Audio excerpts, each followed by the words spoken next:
Note किया?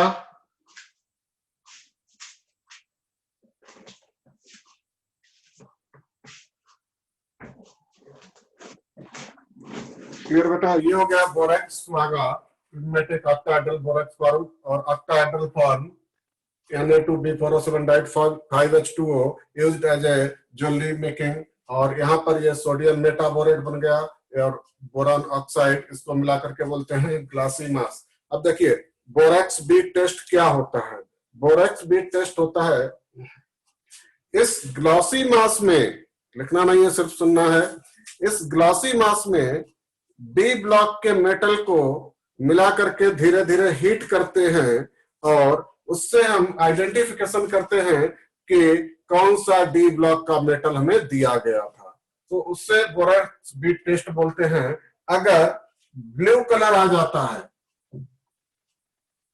अगर blue colour आ जाता है तो कॉपर या कोबाल्ट हो सकता है, Cu और कोबाल्ट हो सकता है। और अगर ग्रीन कलर आ जाता है तो Fe या फिर क्रोमियम हो सकता है। और अगर ब्राउन कलर आ जाता है तो फिर निकेल हो सकता है।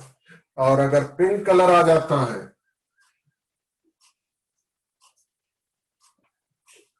तो फिर मैग्नीशियम हो सकता है, जो कि एस ब्लॉक का है।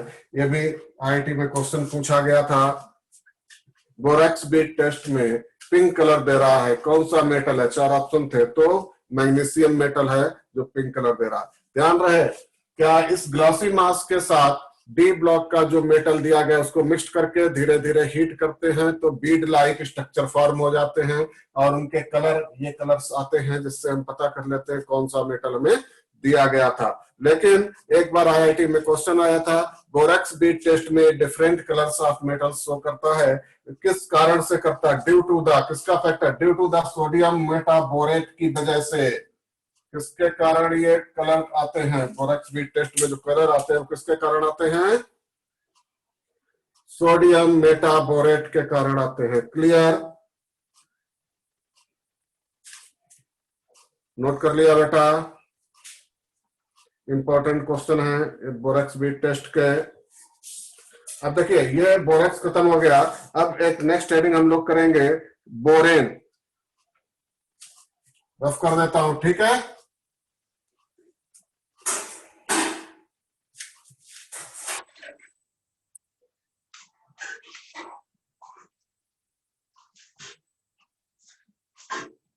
नेक्स्ट है बोरेन BH3 और इसको हमने बताया था डाइमर में डाई बोरेन स्टेबल होता है, B2H6 स्टेबल होता है, तो भी हम लोग क्या पढ़ेंगे? डाई बोरेन पढ़ेंगे, क्योंकि BH3 बोरेन स्टेबल नहीं होता है। तो अगर हम इस डाई बोरेन की रिएक्शन अमोनिया से करवाते हैं तो क्या होता है?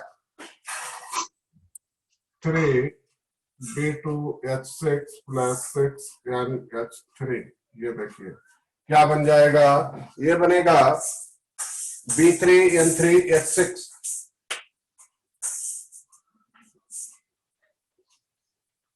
+ 12H2। B3N3H6, this is called बोराजिन और बोराजोल, और इसको कहते हैं इनऑर्गेनिक बेंजीन। इसी को हम लोग कहते हैं इनऑर्गेनिक बेंजीन। क्लियर? और एक क्वेश्चन लिखिए, इंपॉर्टेंट क्वेश्चन है, पॉइंट लगा के। Why borazole is called inorganic benzene? Why borazole is called inorganic benzene? Because it is isoesters with benzene. Because it is isoesters, ISOSTER. Because it is a isoesters with benzene. Isoesters with benzene. Sir question वापस repeat करो ना एक बार। Why borazole is called inorganic benzene? ये जो बोराजोल है इसको inorganic benzene क्यों कहते हैं? Because it is isosters with benzene. It is isosters with benzene. Benzene के साथ आइसोस्टर्स होता है. आइसोस्टर्स क्या होता है? Same number of atoms, same number of electrons, and their structure will be also same. Isoesters क्या होता है? Same number of electrons, same number of atoms, their structures will be also same. तो अभी हम नेक्स्ट हेडिंग डालें इसमें structure of बोराजोल.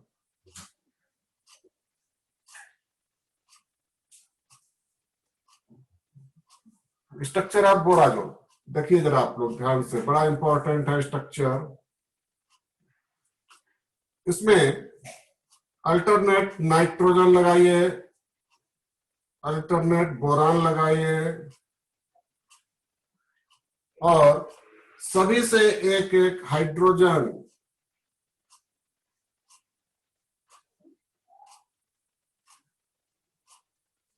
ये structure है बोराजोल का.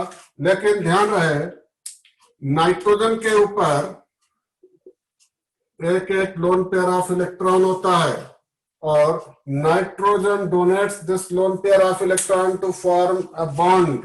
और कैसा bond? Coordinate bond nitrogen to boron. ध्यान से समझिए, ये नाइट्रोजन अपना इलेक्ट्रॉन दोनों इधर देके बॉन्ड फॉर्म करता है, इधर देके बॉन्ड फॉर्म करता है, इधर देके ये बॉन्ड फॉर्म करता है. तो इस वजह से इसका जो स्ट्रक्चर होगा वो देखिए, nitrogen nitrogen nitrogen boron boron boron. Clear? ये इनसे एक एक एच लगा दीजिए.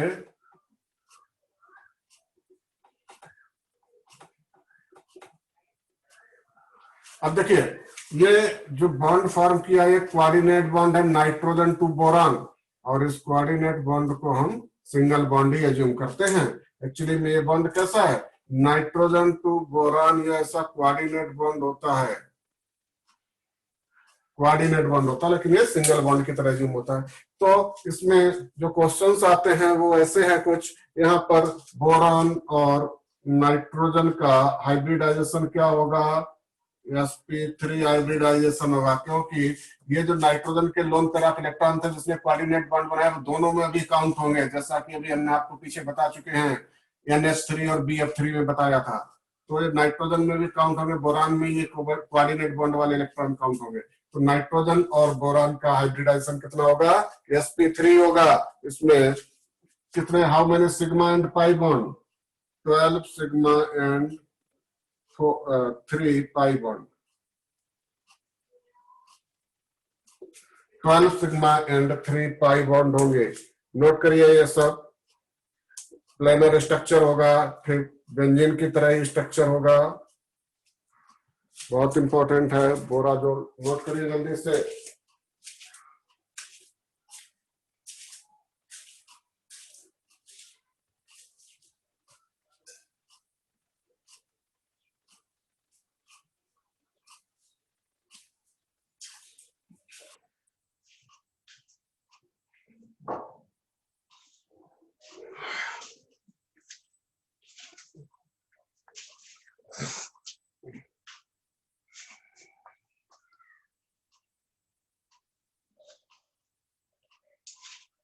जल्दी से नोट करिए बेटा, सभी लोगों ने कर लिया note?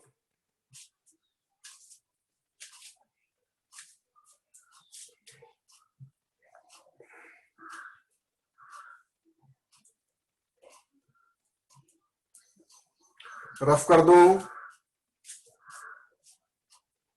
Yes sir.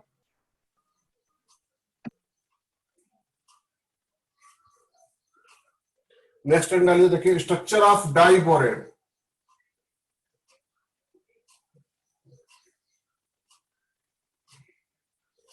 Diborane B2H6 होता है, उसका हमें स्ट्रक्चर कैसे बनाएंगे? ध्यान से देखिए, ये बोरान है, ये boron H H H H. Boron के वैलेंस शेल में कितने इलेक्ट्रॉन होते हैं? 3 इलेक्ट्रॉन होते हैं. एक इलेक्ट्रॉन ने ये हाइड्रोजन के साथ बॉन्ड बनाया, एक इलेक्ट्रॉन ने ये हाइड्रोजन के साथ, और इसका एक इलेक्ट्रॉन बच गया। इसमें एक इलेक्ट्रॉन ने इस हाइड्रोजन के साथ, एक इलेक्ट्रॉन ने इस हाइड्रोजन के साथ, इसका एक इलेक्ट्रॉन बच गया। क्लियर। और यहाँ पर देखिए एक हाइड्रोजन है, उसके पास एक इलेक्ट्रॉन है, यहाँ पर एक हाइड्रोजन, उसके पास भी एक इलेक्ट्रॉन है। अब देखिए ये दो इलेक्ट्रॉन, एक ये इलेक्ट्रॉन मिलकर ये तीन सेंटर कवर करते हैं। कौन से? एक ये दो बॉन्ड बना रहे हैं। ये बात आ रही समझ में? इधर भी दो इलेक्ट्रॉन मिलकर के दो ही बॉन्ड बना रहे। क्लियर। तो देखिए ये टर्मिनल में 4 बॉन्ड है। टर्मिनल में कितने बॉन्ड हैं? 4। 2 इलेक्ट्रॉन 2 सेंटर बॉन्ड। टर्मिनल पे क्या है? 2 इलेक्ट्रॉन 2 सेंटर, 4 बॉन्ड है। 4 2 इलेक्ट्रॉन 2 सेंटर बॉन्ड। और ये बीच में ये ब्रिज बॉन्ड है। कितने हैं? 2। एक इधर एक इधर, 2 इलेक्ट्रॉन 3 सेंटर बॉन्डिंग। 2 कौन सा 2? एक ये 2 3 सेंटर कवर कर रहे हैं। 2 electron 3 centre bonding. 2 electron 3 centre bonding. It is also called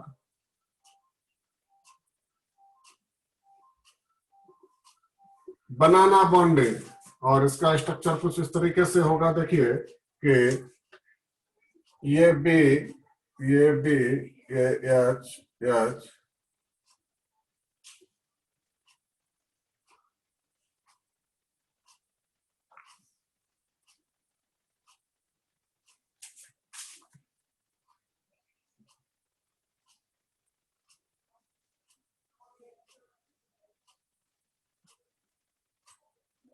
ये इस टाइप का बॉन्ड बनेगा। ये बनाना बॉन्ड कहलाता है। 3 सेंटर 2 इलेक्ट्रॉन बॉन्ड है। इसको हम लोग मल्टी सेंटर बॉन्डिंग भी कहते हैं।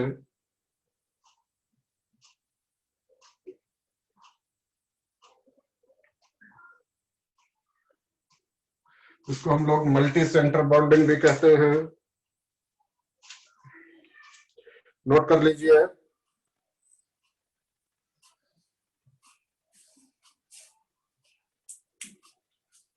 ये टॉपिक हो गया। इसके बाद हेडिंग डालिए बोरॉन नाइट्राइड। हेडिंग डालिए boron nitride.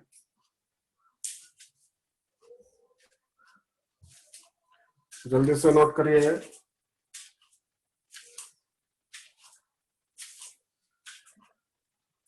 Boron nitride.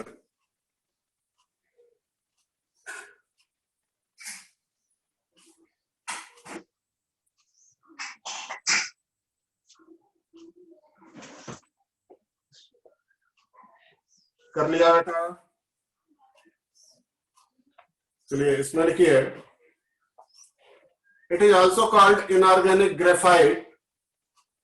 Boron nitride is also called inorganic graphite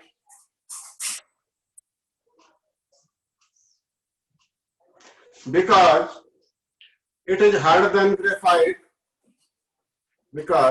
is harder than graphite, and structure like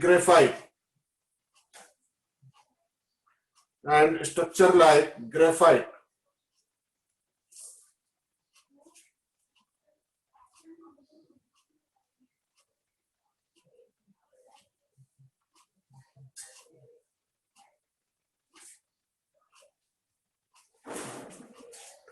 कर लिया?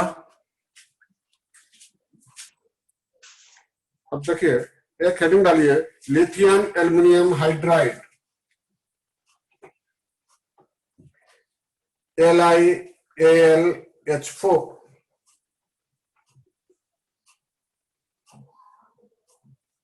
Lithium aluminium hydride. Next heading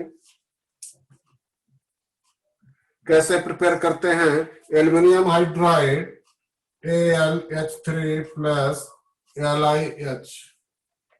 aluminium hydride और लिथियम हाइड्राइड को एक साथ लेकर के ईथर की प्रेजेंस में रिएक्ट कराया तो बन जाएगा LiAl H4 lithium aluminium hydride. दूसरा इसका है Li plus Al plus 2H2 arrow ether 140 degree Celsius temperature लिया और 350 एटमॉस्फेयर प्रेशर। तो ये बन जाएगा LiAlH4 लिथियम एल्युमिनियम हाइड्राइड। ये दो इसकी प्रिपरेशन हो गई। अब देखिए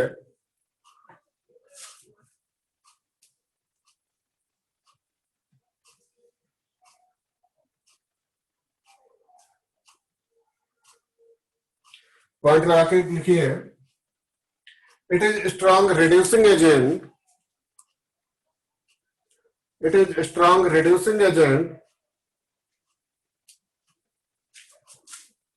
ये ब्रेक हो जाएगा LiAlH4, तो ये प्लस ये माइनस में ब्रेक हो जाएगा। तो AlH4 minus being a nucleophile, AlH4 minus being a nucleophile, it reduces, क्या है, it is a strong reducing agent, AlH4 minus being a nucleophile, it reduces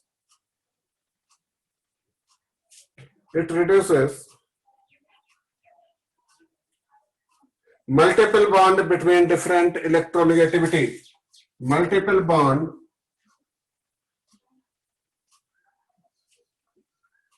between different electronegativity, multiple bond between different electronegativity, like ये देखिए C double bond और multiple bond किसमें, like aldehyde ketone,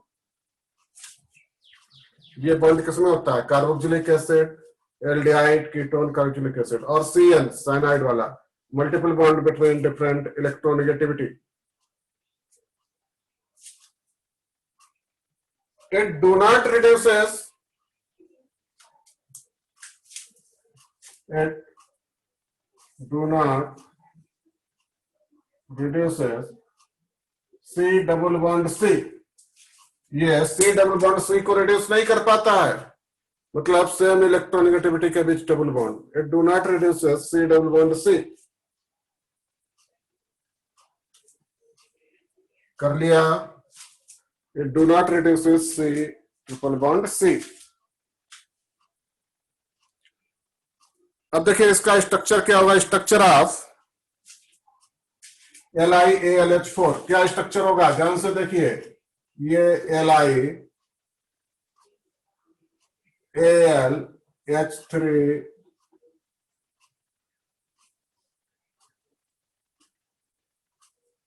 minus, ये इसका structure होगा। तो देखिए ध्यान दीजिए, Li और AlH4 माइनस के बीच में आयनिक बॉन्ड और लिथियम और AlH4 माइनस के बीच आयनिक बॉन्ड, एल्युमिनियम और 3 हाइड्रोजन के बीच कोवेलेंट बॉन्ड और 1 हाइड्रोजन के बीच में कोऑर्डिनेट बॉन्ड है। मतलब क्वेश्चन ऐसे आता है कि इनमें LiAlH4 में कौन सी बॉन्डिंग होती है, A option ionic bond covalent bond, B option ionic bond coordinate bond, C option covalent bond and coordinate bond, D option ionic covalent and coordinate bond तीनों। तो डी ऑप्शन सही हो जाएगा, ionic bond covalent bond and coordinate bond तीनों bonding होती है।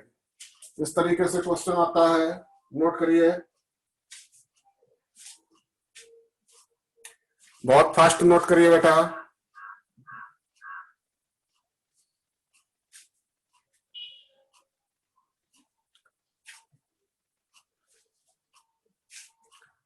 Note कर लिया सभी ने?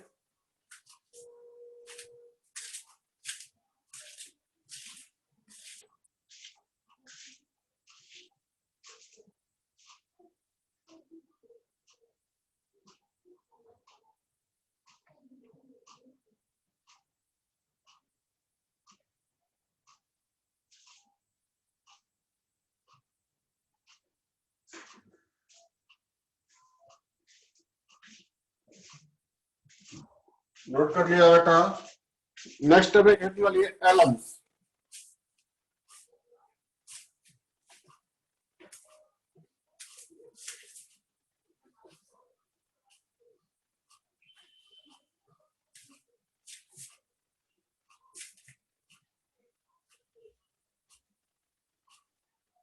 एलम्स।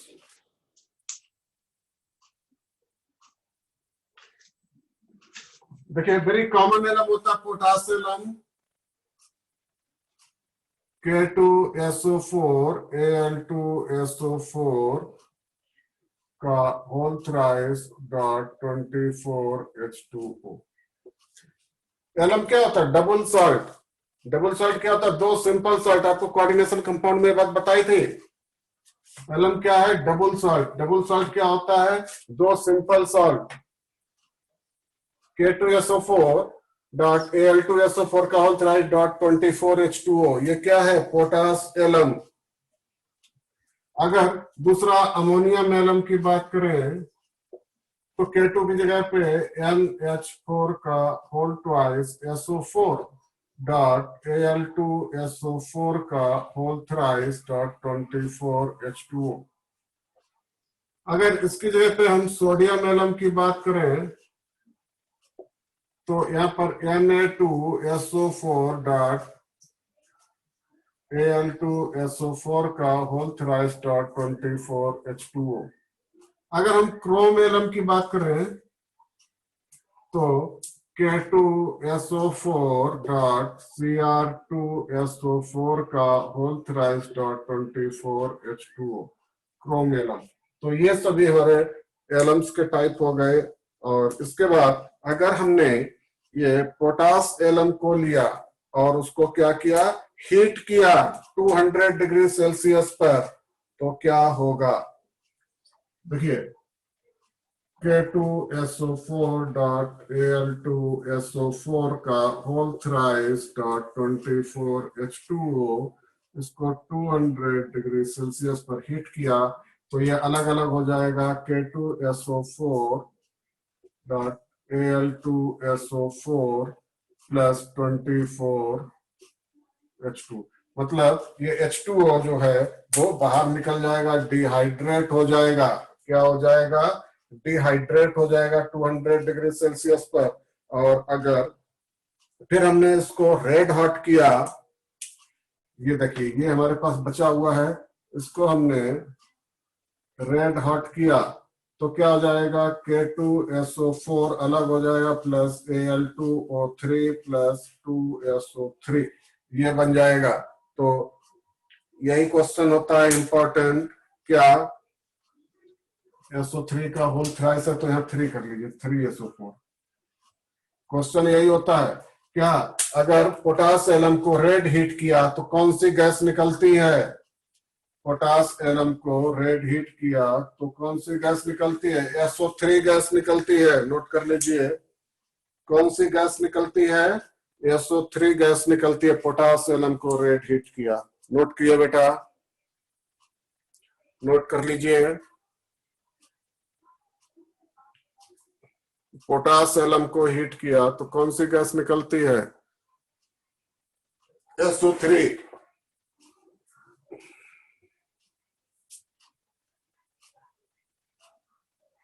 जल्दी करिए, बहुत फास्ट। इसके यूजेज लिखिए, क्या क्या यूज करते हैं एलम के? Antiseptic, antiseptic, water refining, water refining, and leather tanning, and leather tanning, and leather tanning.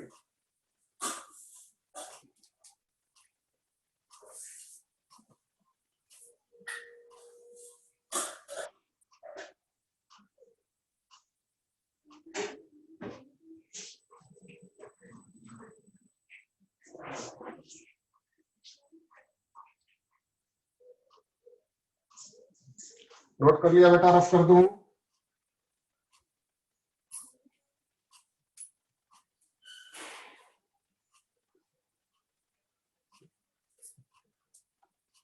अब देखिए नेक्स्ट टर्म डालिए, एल्यूमिनियम। एल्यूमिनियम, एल्यूमिनियम के कौन कौन से एलॉयज होते हैं? फर्स्ट एलॉय लिखिए मैग्नीशियम,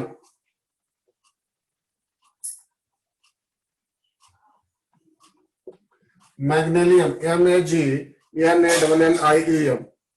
मैग्नीशियम में 95% aluminium plus 5% magnesium,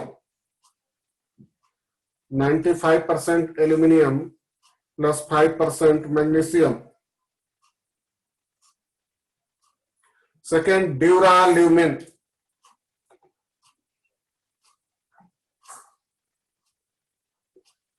DURALUMIN, duralumin 95% aluminium plus 0.5% magnesium plus 4% copper plus 0.5% Mn manganese.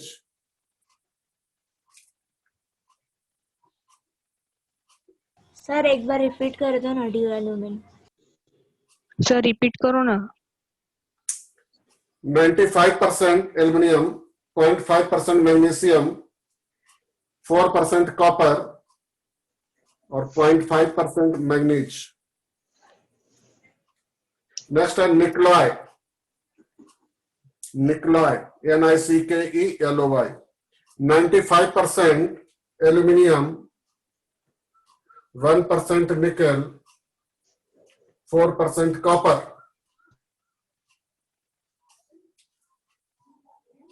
Fourth है एलनिको ALNICO, एलनिको जैसा कि नाम से ही पता है एल्यूमिनियम निकल कोबाल्ट होता है। एलनिको देखिए 77% स्टील, 2% निकल, 20% aluminium and 1% cobalt.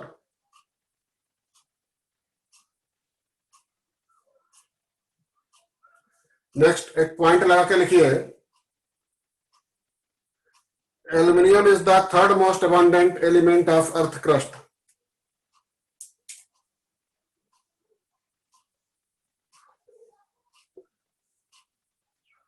Aluminium is the third most abundant element of earth crust.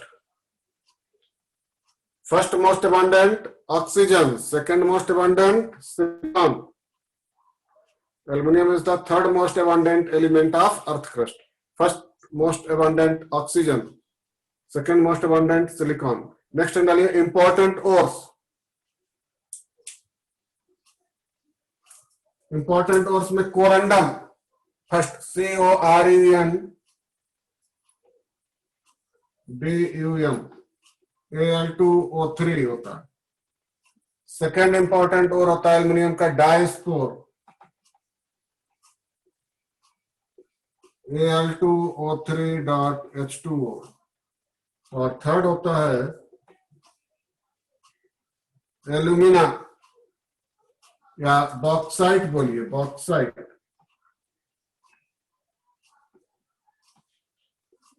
Al2O3.2H2। Important ores of aluminium. और हम जो मेटलर्जी करते हैं वो बॉक्साइट ओर से ही करते हैं। मेटलर्जी करते हैं वो किससे करते हैं? बॉक्साइट ओर से। तो एक हेडिंग डालिए extraction of aluminium from bauxite ore. Extraction of aluminium from bauxite ore.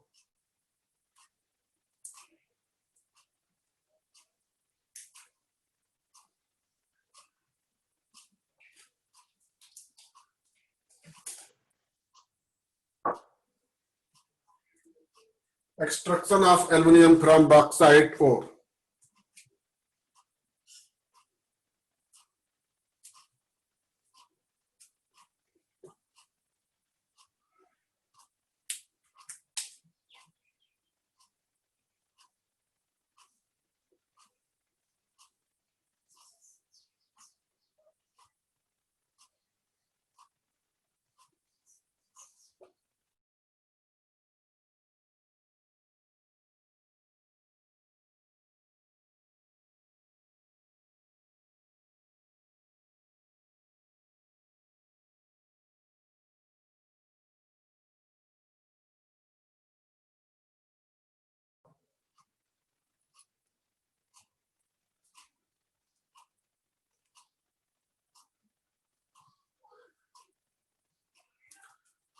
extraction of aluminium from bauxite ore. Note करिए बेटा, एक पॉइंट लगा के लिखिए, bauxite or contaminated with ferric oxide and silica. Bauxite ore is contaminated with ferric oxide and silica.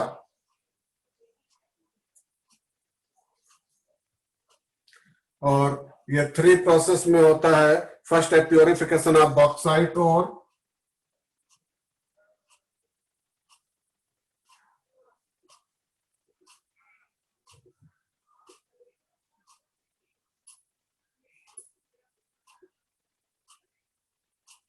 Second है electrolytic reduction of Al2O3 alumina.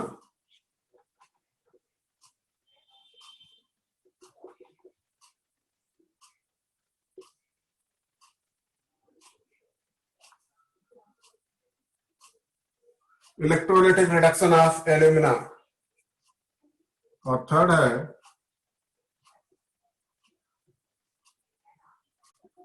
Electrolytic purification of aluminium. 3 process में इसको करते हैं.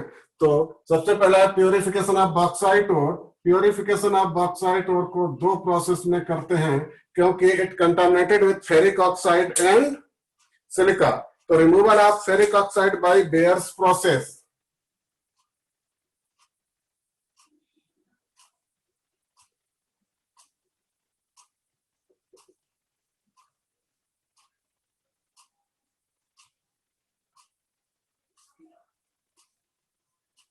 Removal of ferric oxide by Bayer's process.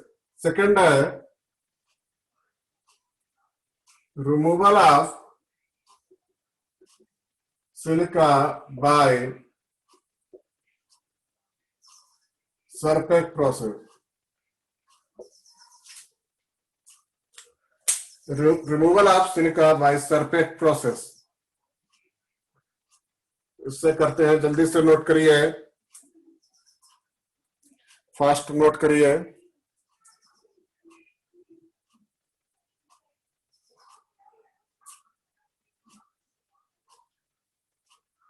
हाँ बेटा, आप लोग leave कर जाइए आप, और जो बच्चे जुड़े हुए हैं उनसे आप दोबारा लेकर के नोट कर लेना. ये पूरा हम इसकी मेटलर्जी आज फिनिश करके खत्म करेंगे.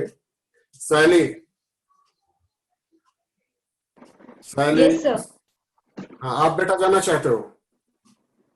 मतलब मैं ही नहीं और बहुत सारे हैं. ठीक है, हम लीव कर सकते हैं ना सर? सर ऑलमोस्ट सब है बायो के टेस्ट के लिए. अच्छा, ऑलमोस्ट सब हैं.